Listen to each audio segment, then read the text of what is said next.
Bismillahirrahmanirrahim. Alhamdulillahi rabbil alamin. Wassalatu wassalamu ala rasulina Muhammadin wa ala alihi wa sahbihi ajma'in. Allahumma aghnina bil ilmi wa zayyinna bil hilmi wa akrimna bit taqwa wa jammilna bil afiyati ya arhamar rahimin. Rabbi shrah li sadri wa yassir li amri wahlul 'uqdatam min lisani yafqahu qawli. Rabbi yassir wa la tu'assir wa tammim bil khair wa bika nasta'in wa la hawla wa la quwwata illa billahil aliyyil azim. Alhamdulillah tuan-tuan puan-puan, muslimin muslimat dan juga sidang pendengar yang dirahmati Allah Subhanahu wa taala. Pada pagi yang mulia ini sama-sama saya nak mengajak tuan-tuan untuk tadabbur dalam tafsir surah Az-Zumar juzuk yang ke-23.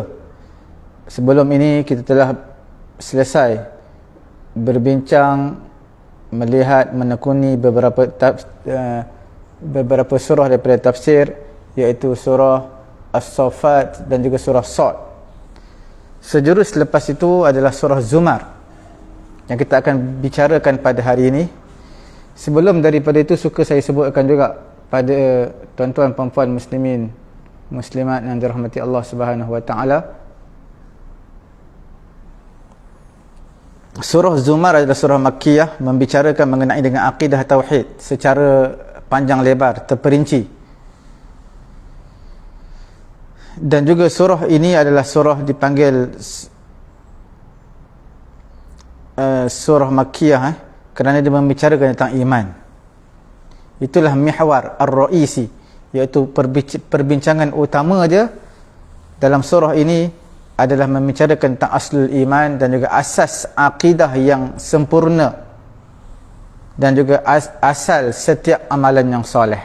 Bermula surah ini, kalau tuan-tuan puan-puan lihat, dia menceritakan tentang Al-Quran, tentang mu'jizat Al-Kubra, mu'jizat yang terbesar dan mu'jizat yang berkekalan kepada Nabi Muhammad sallallahu alaihi wasallam, iaitu Al-Quranul Karim.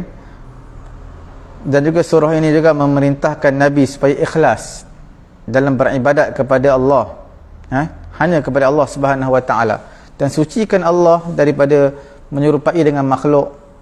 Dan surah ini juga menyebut tentang syubhah al-musyrikin, iaitu kekeliruan orang musyrikin dalam mereka ini beribadat kepada Allah. Mereka beribadat kepada berhala-berhala dan mereka menjadikan berhala ni sebagai syufa'a, sebagai pemberi syafaat mereka. Surah ini juga merot ataupun menyangkal dengan dalil qati', dengan dalil qat'i yang menyatakan perkara tersebut adalah perkara yang salah, akidah yang batil. Kemudian surah ini juga menyebutkan dalil-dalil bukti-bukti atas keesaan Allah Subhanahu wa taala, iaitu menciptakan langit dan bumi, menciptakan pertukaran siang dan malam, dan memperjalankan matahari, bulan, menciptakan manusia itu sendiri dalam melalui beberapa proses kegelapan dalam rahim, beberapa kegelapan. Semuanya ini adalah bukti yang jelas mengenai dengan kekuasaan dan juga keesaan Allah Subhanahu wa taala. Surah ini juga menceritakan tentang akidah dengan jelas dan juga menyingkap bagaimana dipertontonkan ke penyesalan yang sangat jelas bagi orang-orang kafir di akhirat nanti, di mana mereka akan merasai pelbagai jenis azab dan juga diliputi kepada mereka api neraka Jahannam, daripada atas mereka, daripada bawah mereka. Mereka tidak dapat lari daripada azab api neraka Allah. Dan surah ini juga menyebutkan secara jelas perbezaan yang besar antara orang yang sembah Allah yang esa dan juga orang yang menyembah Allah orang yang menyembah Tuhan yang berbilang-bilang, yang mana Tuhan yang banyak, yang tak dapat mendengar, yang tak dapat mustajabkan doa. Ini adalah perumpamaan bagi hamba yang memiliki beberapa syuraka, rakan, partner, share, rakan kongsi, yang mana mereka saling berbalah. Hamba yang mereka yang memilikinya adalah Tuhan yang satu, tuan yang satu. Wal abdul ladzi yamlikuhu sayyid wahidun, orang yang mana ada satu hamba tetapi tuan dia banyak, tuan kepada hamba tu banyak. Dan juga orang yang mempunyai hamba daripada tuan yang satu, bukan tuan yang banyak, tuan yang ramai. Kemudian disebutkan juga keadaan orang-orang musyrikin itu sendiri ketika mana mereka mendengar tentang ketauhidan, keesaan Allah. Apabila mereka mendengar penyebutan tentang at-tawaghit, taghut, orang-orang yang melampaui batas, maka mereka disebutkan keadaan mereka, orang-orang musyrikin pada ketika itu.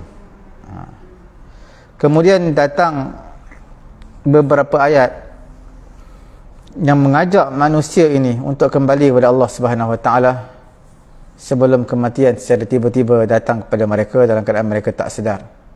Pada ketika itu mereka bertaubat, menyesal, yang mana tidak akan bermanfaat lagi taubat mereka dan juga penyesalan mereka.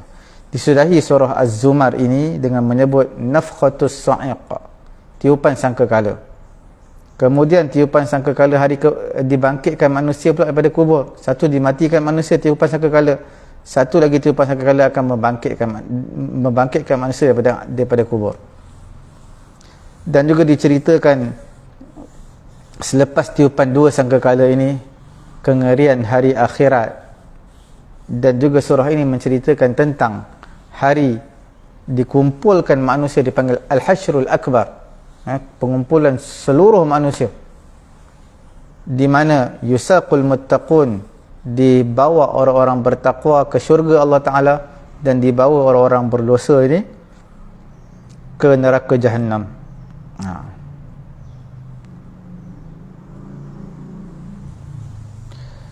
Dan disaksikan dengan penyaksian yang sungguh mengerikan pada ketika itu. Begitu ramai manusia, Nabi-Nabi menyaksikan, hadir pada ketika itu orang-orang as-siddiqun, orang-orang yang benar, as-syuhada, orang yang mati syahid.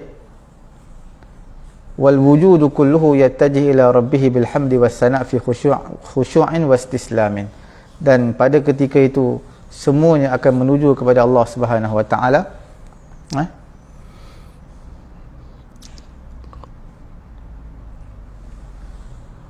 menuju kepada Allah Subhanahu Wa Taala. Dan dinamakan surah Az-Zumar ini dinamakan surah ini surah Az-Zumar kerana Allah Subhanahu Wa Taala menyebut dalamnya zumrah. Zumrah ni satu grup, satu kumpulan di kalangan orang-orang yang as-su'ada, yang akan memasuki syurga Allah. Az-Zumrah al-ashqiya, satu grup di kalangan orang-orang yang celaka yang akan masuk neraka Allah Subhanahu Wa Taala. Mereka itulah bersama dengan ma'al ijlal wal ikram wa haula ma'al hawan was-sighar. Satu grup yang masuk syurga, mereka mendapat keagungan, kemuliaan. Satu grup masuk neraka, mereka dalam keadaan hina, dalam keadaan hina yang tidak dipandang oleh Allah Subhanahu Wa Taala.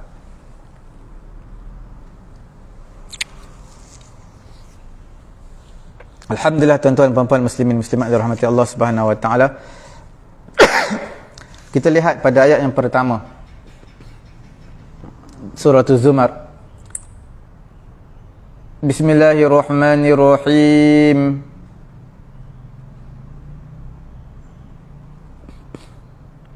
Tanzilul kitabi minallahil azizil hakim. Penurunan kitab, tanzilul kitab, penurunan kitab, minallah, daripada Allah, al-azizil hakim, yang maha perkasa lagi maha bijaksana. Iaitu Quran ini diturunkan daripada Allah. Allah yang al-aziz, yang maha perkasa, yang maha kuasa, yang tidak boleh dikalahkan. Al-hakim, yang maha bijaksana, yang melakukan setiap sesuatu dengan mempunyai hikmah dan juga dikadarkan dan juga di bawah pentadbiran Allah Subhanahu Wa Taala, itu dipanggil sebagai hakim. Inna anzalna ilaikal kitaba bil haqqi fa'budillaha mukhlishan lahuddin. Sesungguhnya kami, iaitu Allah Ta'ala, telah menurunkan kepada kamu, wahai Muhammad, al-kitab, kitab, bil haqqi, dengan sebenar-benarnya. iaitu kami, Allah Ta'ala menurunkan kepada kamu wahai Muhammad Al-Quran yang agung, yang mengandungi kebenaran, yang tidak ada keraguan padanya. Itu yang dimaksudkan dengan bil haqqi, tidak ada keraguan dengan sebenar-benarnya. Kebenaran dan juga perkara yang hak, yang tidak bercampur dengan kebatilan. Fa'budillah, kamu sembahlah Allah wahai Muhammad, mukhlisan lahuddin, dalam keadaan ikhlas kepada Allah dalam ibadat kamu, dan kamu tidak bermaksud dengan amalan kamu, niat kamu itu tidak ada maksud lain selain daripada Allah Subhanahu wa taala. Ala lillahi dinul khalis, ketahuilah milik Allah lah agama ini, agama yang suci ini. Ingatlah wahai manusia, sesungguhnya Allah Ta'ala tidak terima melainkan amalan yang mana ikhlas semata-mata kerana Allah Ta'ala ini mutafarrid, iaitu yang mufrad, yang satu, yang esa dengan sifat uluhiyah, al-muttali' ala sarair, yang mengetahui rahsia-rahsia perkara tersembunyi, wad dhamair.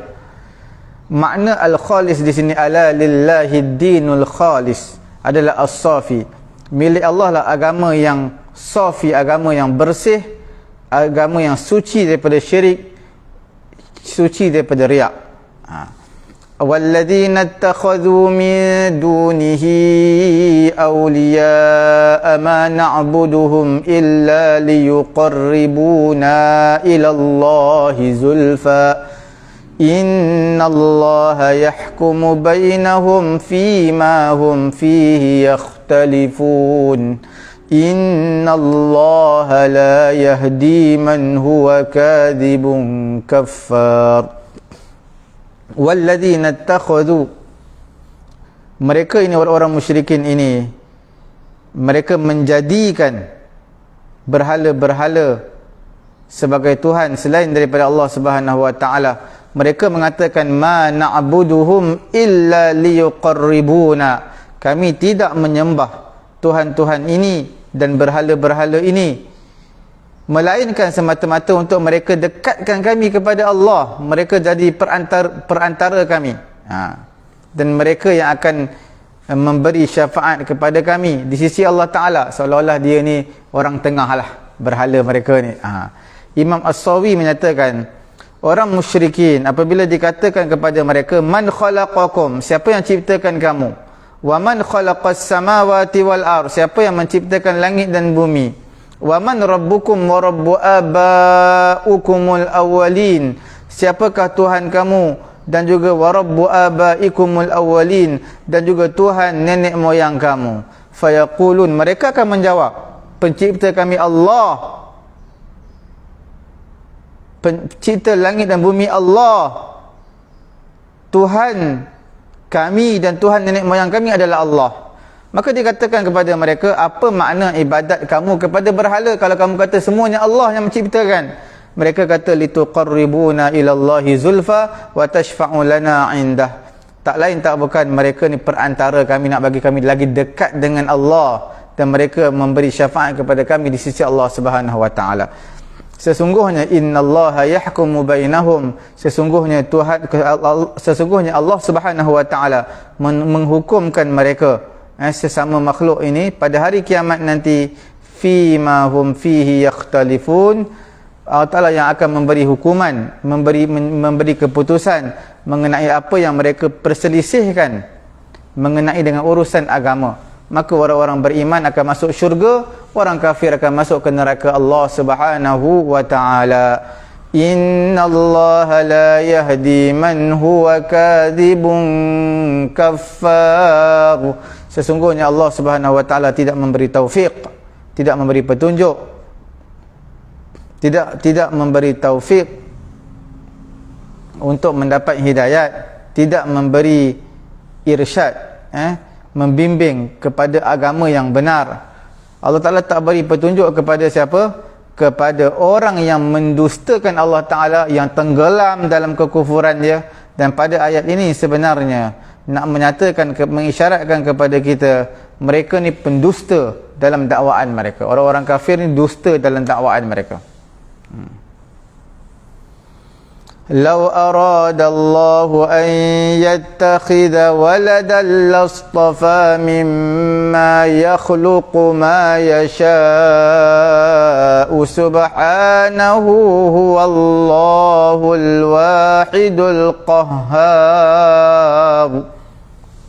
Kalaulah Allah Subhanahu wa taala nak menjadikan anak, andai katalah Allah Taala nak menjadikan anak, pasti lastafa, pasti Allah Taala boleh memilih mimma yakhluqu ma yasha, di kalangan makhluk-makhluk aja siapa yang Allah Taala kehendaki untuk menjadikan anak, untuk menjadikan sebagai anak angkat. Kerana mustahil lah jadi yang demikian itu pada hak Allah Ta'ala dengan cara at-tawalud al-ma'ruf, dengan cara beranak memperanakkan ini mustahil bagi Allah Subhanahu wa Ta'ala. Tetapi lam yasha' zalika, Allah Subhanahu wa Ta'ala tak mengkehendaki perkara tersebut. Sebab itu Allah Subhanahu wa Ta'ala menyatakan dalam surah Maryam, وَمَا يَنْبَغِي لِلرَّحْمَنِ أَنْ يَتَّخِذَ وَلَدًا. Tak sepatutnya bagi Allah Ta'ala menjadikan anak, mengambil anak. مِمَّا يَخْلُقُ مَا يَشَاءُ لَوْ أَرَادَ اللَّهُ أَنْ يَتَّخِذَ وَلَدًا لَاصْطَفَى مِمَّا يَخْلُقُ مَا يَشَاءُ. يَخْلُقُ مِمَّا يَخْلُقُ مَا يَشَاءُ, iaitu Allah Ta'ala boleh menciptakan daripada makhluknya apa yang Allah Ta'ala nak. Mimma yakhluqu ma yasha, makhluk apa yang Allah Ta'ala nak. Subhanahu huwallahul wahidul qahhar, maha suci Allah yang maha tinggi, yang maha agung. Dan sucilah Allah daripada rakan sekutu dan juga anak, kerana Allah Ta'ala adalah al-ilah al-wahid al-ahad. Allah Ta'ala itu adalah Tuhan yang satu, yang esa, al-munazzah, yang disuci, yang suci daripada sama sepertinya. Tak ada orang yang sama, makhluk yang sama seperti Allah Ta'ala. Al-qahir li'ibadihi, yang maha perkasa kepada hambanya dengan keagungannya dan maha tinggi Allah Subhanahu wa Ta'ala. Dalam kitab Tashil, At-Tashil li'ulumi tanzil, menyatakan Allah, maha suci Allah Ta'ala mensucikan diri dia daripada orang yang menjadikan bagi Allah Ta'ala anak. Kemudian Allah Ta'ala sifatkan diri dengan Al-Wahid, kerana Al-Wahdaniyah, keesaan itu menafikan menjadi anak bagi mengambil anak daripada Allah Ta'ala. Kalau Allah Ta'ala mengambil anak, maknanya menafikan. Kalau Allah Ta'ala itu tidak bersifat dengan wahdaniyah, makna Allah Ta'ala itu boleh jadi dia mengambil anak. Tapi bila kita sebutkan Allah Subhanahu wa Ta'ala itu wahdaniyah, Allah menafikan anak, masa Allah Ta'ala tidak ada anak, tidak beranak dan tidak diperanakkan. Kalaulah bagi Allah Ta'ala itu waladun, ada anak, lakana min jinsihi, pastilah anak tersebut jenis daripada ayahnya juga. Wala jinsi lahu ta'ala, bukan daripada jenis Allah Subhanahu wa Ta'ala. Sedangkan Allah Ta'ala tidak ada jenis baginya, kerana Allah Ta'ala itu esa.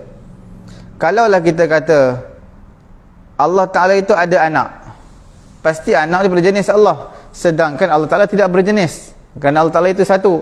Bagaimanalah kita katakan yakunu syarikan lahu, ada rakan sekutu, partnership bagi Allah Subhanahu wa Ta'ala.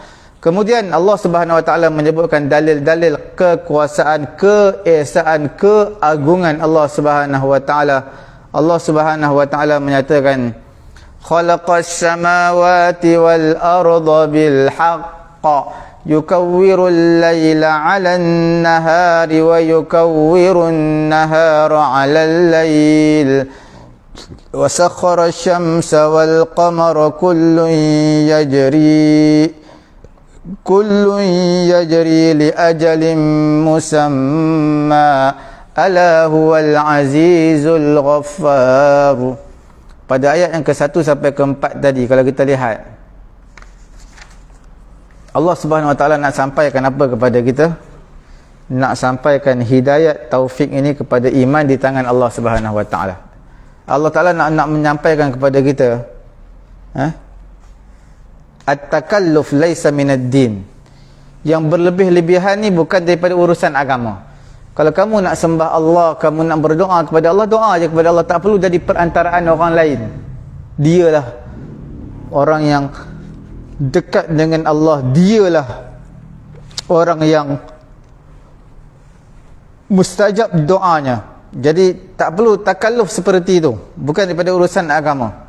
Bila kita perlu kepada Allah, kita doa kepada Allah. Tak perlu jadi seperti orang musyrikin Makkah, mengambil berhala pula untuk dijadikan orang tengah berjumpa dengan Allah Subhanahu Wa Taala. At-tawassul, iaitu perantara ni boleh dengan Allah Taala. Kita berdoa kepada Allah, kita gunakan nama-nama dia, sifat Allah, dengan iman dan juga amal soleh. Itu kita tawassul dengan amal soleh kita, dengan iman kita, dengan sifat-sifat Allah dan juga nama-nama Allah Subhanahu Wa Taala. Kita lihat pada ayat yang keempat, pada ayat yang kelima. Pada ayat yang kelima Allah Subhanahu Wa Taala menyatakan apa dia? Khalaqas samawati wal arda bil haqq yukawwirul laila 'alan nahari wa yukawwirun nahara 'alal lail wa sakhkhara asy-syamsa wal qamara kullun yajri li ajalin musamma ala huwal azizul ghaffar. Allah Subhanahu Wa Taala menyebutkan dalil-dalil kekuasaan, keesaan, keagungan Allah Subhanahu Wa Taala. Allah Ta'ala menyatakan khalaqas samawati wal ard. Allah Ta'ala menciptakan 7 petala langit dan juga bumi bil haqqi, dengan sebenar-benarnya, dengan sejelas-jelasnya. Allah Ta'ala ciptakan dengan paling sempurna. Langit dan juga bumi tidak terbelah, tidak ada kebocoran. Yukawwirul laila 'alan nahari wa yukawwirun nahara 'alal lail.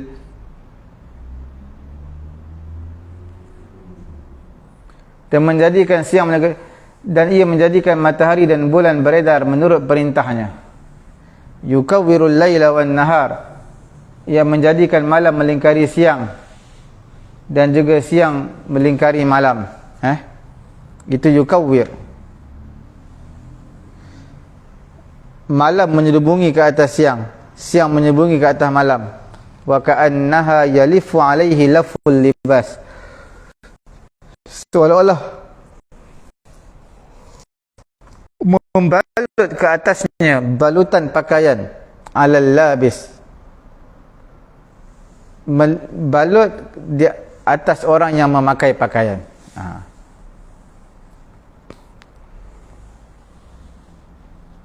Imam Qurtubi menyatakan takwirul lail 'ala an-nahar taghshiyatuhu iyyahu hatta yadhhaba daw'uhu, iaitu bermaksud telah menyelubungi siang hari ke atas malam.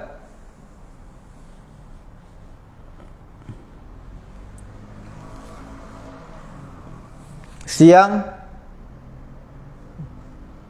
takwirul lail 'ala an-nahar, menyelubungi malam ke atas siang, maksudnya taghshiyatuhu iyyahu hatta yadhhaba daw'uhu, iaitu malam telah menyelubungi siang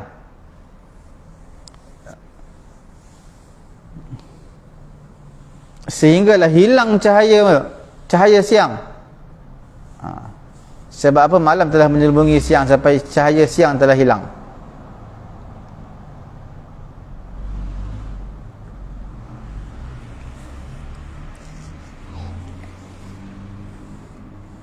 Ini pendapat yang dinukilkan pada Qatadah. Itulah semakna dengan yughshil lailan nahar, telah an-nahar, malam telah menyelubungi siang, yatlubuhu hasisa, mereka bergerak dengan cepat. Sama dengan yukawwirul laila 'ala an-nahar wa yukawwirun nahara 'ala al-lail. wa sakhkhara asy-syamsa wal qamar. Allah Subhanahu wa taala menundukkan matahari dan juga bulan untuk kemaslahatan hamba-Nya. Kullun yajri li ajalin musamma, setiap matahari dan juga bulan berlegar li ajalin musamma, setiap langit, setiap matahari dan bulan mereka berjalan atas satu tempoh yang diketahui di sisi Allah Subhanahu wa taala. Kemudian yanqadi yaumal qiyamah, dan matahari dan bulan juga akan hancur pada hari kiamat nanti, ketika mana digulungnya matahari dan telah hilanglah cahaya-cahaya bintang. Ala huwal azizul ghaffar, ketahuilah Allah Ta'ala itu adalah maha perkasa dan juga maha pengampun.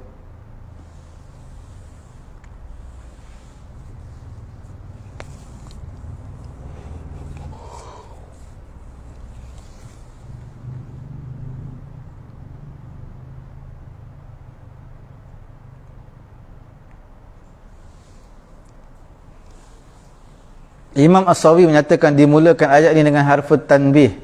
Ala huwal azizul ghaffar. Ala, ketahuilah. Ala itu maksud dia. Dipanggil sebagai kamalul i'tina, mengambil berat dengan seberat-beratnya. Dengan sebab kandungan di dalam Quran, seolah-olah Quran menyatakan tanabbahu ya ibadi, berhati-hatilah kamu wahai hamba-Ku, kerana aku al-ghalib, secara ghalibnya, ala amri, di atas urusan aku. As-sitar li dhunubi khalqi, menutup dosa hamba-Ku. Fa akhlisu ibadakum, ikhlaskan ibadat kamu, jangan kamu syirikkan Allah Ta'ala dengan sesuatu.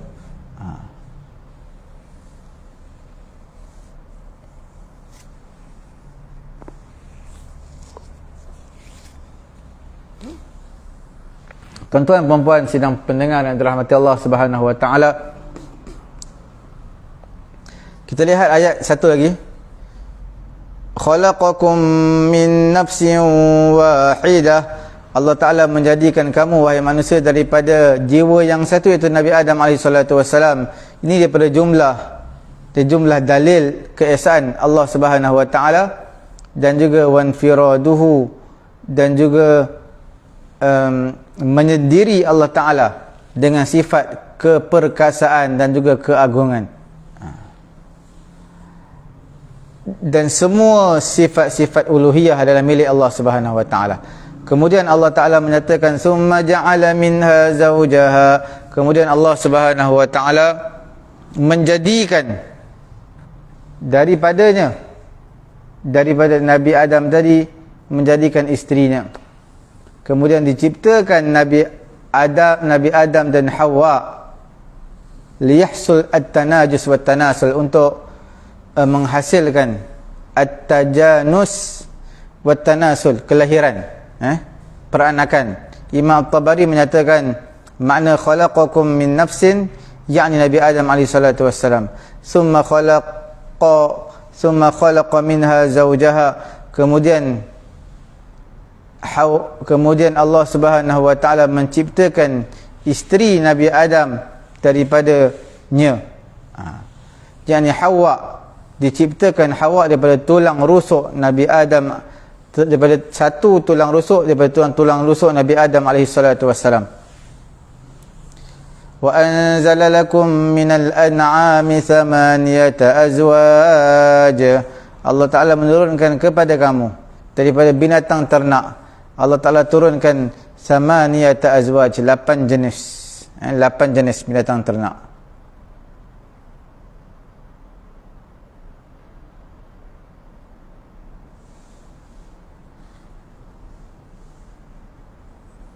Allah Subhanahu wa taala mewujudkan bagi kamu daripada binatang ternak yang boleh dimakan ni ada 8. Yang pertama al-ibil, unta. Yang kedua al-baqar, lembu. Yang ketiga al-ghanam, kambing biri-biri. Yang keempat al-ma'is, kambing. Semua ada 8 pasangan lah. 4 kambing, lembu, kambing biri-biri dan juga unta jantan. Kemudian 4 lagi yang betina.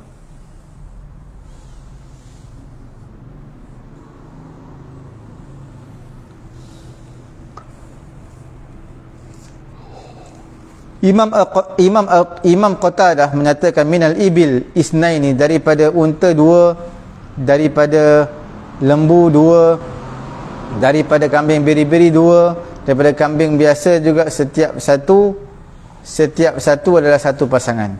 Dinamakan azwaj kerana az-zakar, lelaki, zaujul unsa, pasangannya perempuan, wal unsa zaujuz zakar, perempuan berkahwin dengan lelaki. Ulama tafsir menyebutkan al-inzal ibarah an nuzuli amrihi wa qada'ihi. Penurunan ayat ini satu ibarat mengenai dengan penurunan amrihi wa qada'ihi, penurunan perintah Allah dan keputusan daripada Allah Subhanahu wa taala. Khalaqakum fi butuni ummahatikum, khalaqakum min nafsin wahidatin thumma ja'ala minha zawjaha wa anzala lakum minal an'ami thamaniyata azwaj yakhluqukum fi butuni ummahatikum. Allah Subhanahu wa taala menciptakan kamu dalam perut ibu kamu, khalqan min ba'di khalqin, satu ciptaan selepas satu ciptaan. Allah Taala menciptakan kamu dalam perut ibu kamu ikut berperingkat-peringkat. Fa innal insan, kerana manusia bermulanya dengan air mani. Sila. Assalamualaikum warahmatullahi. Bermula dengan air mani, kemudian daripada seketul darah, kemudian bertukar menjadi daging, sehinggalah sempurna ciptaan manusia. Kemudian ditiupkan roh pada ditiupkan roh pada manusia tersebut, maka jadilah dia ciptaan yang lain. Bila dah ada roh, jadilah dia manusia. Ada apa tu? Nak jumpa ustaz sikit boleh ke ustaz tengah live? 5 minit live.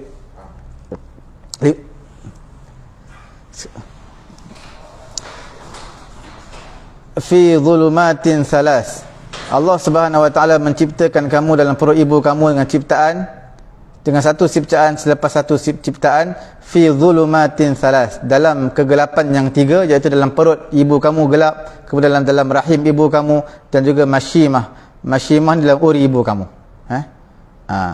Yang kita panggil janin berada dalam seperti air tu, bulatan, itu dipanggil sebagai masyimah.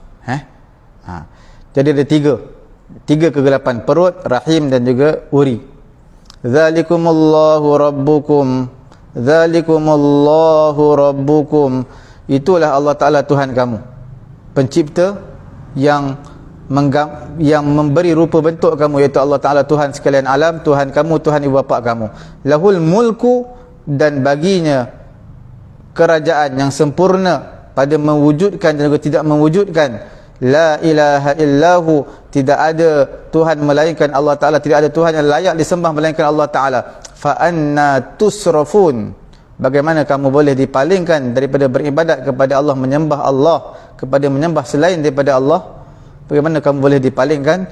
Kemudian selepas menyebut, Allah Ta'ala menyebut mereka dengan ayat-ayat Allah Ta'ala, nikmat-nikmat Allah Ta'ala, Allah Ta'ala memberi ancaman kepada mereka mengenai dengan kekufuran, keingkaran. Lifadlihi, kerana kurniaan dan juga ihsan daripada Allah. Allah Ta'ala menyatakan pada ayat berikutnya, iaitu in takfuru fa innallaha ghaniyyun ankum.